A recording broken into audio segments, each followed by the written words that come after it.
ਪਹਿਲਾ ਅਮੁ ਪਦਾਰਥ ਮਾਨਸ ਹੀ ਹੈ, ਦੂਜਾ ਪਦਾਰਥ ਪ੍ਰੇਮ ਹੈ। ਜੇ ਪ੍ਰੇਮ ਨਹੀਂ ਤਾਂ ਆਪਾਂ ਇੱਥੇ ਕਿੱਥੇ ਆ ਜਾਵਾਂਗੇ ਖਾਲਸਾ ਜੀ। ਪ੍ਰੇਮ ਦੁਕਾਨ ਤੋਂ ਤਾਂ ਵਿਕਦਾ ਨਹੀਂ। ਸਮਨ ਜੋ प्रेम की दम के होती साठ, रावण होते सुरांकना जिन सर जी ने काट। बड़ा सिर कट कट के दिंदा रहा। प्रेम सिर तो परे है खालसा जी।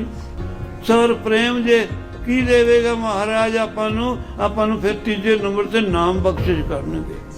ਜਿਸ ਵੇਲੇ ਨਾਮ ਸਤਸੰਗ ਜੀ ਤੁਹਾਡੇ ਹਿਰਦੇ 'ਚ ਆ ਗਿਆ, ਉਸ ਤੋਂ ਬਾਅਦ ਮਹਾਰਾਜ ਗਿਆਨ ਬਖਸ਼ ਦੇਣਗੇ। ਰਿਤੇ ਗਿਆਨਾ ਨਾ ਮੋਕਸ਼, ਗਿਆਨ ਤੋਂ ਬਿਨਾਂ ਕਿਤੇ ਛੁਟਕਾਰਾ ਨਹੀਂ ਹੈ। ਗੁਰੂ ਕਿਹੜਾ ਗਿਆਨ ਦੇਣਗੇ ਬਈ? ਗਿਆਨ ਦੇ ਵੀ ਹਨ। ਬਾਹਰ ਭੀਤਰ ਏਕੋ ਜਾਨੋ, ਇਹ ਗੁਰੂ ਗਿਆਨ ਬਤਾਈ। ਜਨ ਨਾਨਕ ਬਿਨ ਆਪਾ ਚੀਨੈ, ਮਿਟੇ ਭਰਮ ਕੀ ਕਾਈ। ਇਹ ਹੈ ਗਿਆਨ।